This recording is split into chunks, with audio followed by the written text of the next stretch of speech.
Les origines du Dorlis remontent à des croyances africaines introduites aux Antilles durant la période de l'esclavage.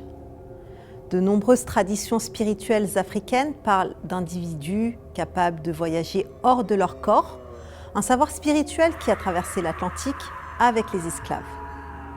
Au fil du temps, ces croyances ont fusionné avec les traditions amérindiennes locales.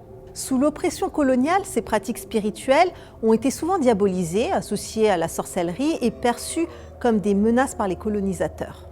Ce savoir, initialement destiné à la guérison ou à la protection, a peu à peu été déformé par la peur et la superstition, donnant naissance à la figure du Dorlis. Certains chercheurs estiment que ce que l'on connaît aujourd'hui comme le Dorlis pourrait être une version déformée de pratiques mystiques anciennes qui, autrefois, visaient à protéger la communauté ou alors à établir un lien avec l'invisible.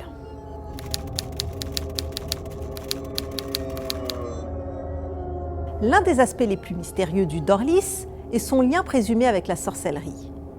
Selon certaines croyances, le Dorlis ne serait pas un simple esprit errant, mais un homme capable de se métamorphoser à l'aide de rituels occultes.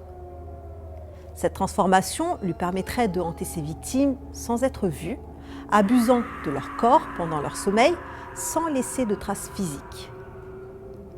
Pour certains, le Dorlis serait invoqué par un sorcier dans un but bien précis, punir une personne, espionner des ennemis ou, plus sinistrement, manipuler l'esprit ou le corps d'une victime. Afin de se protéger, des pratiques de protection sont couramment recommandées, donc par exemple utiliser du sel près des portes, mettre des herbes de protection sous le lit ou encore appliquer de l'huile de ricin sur les portes.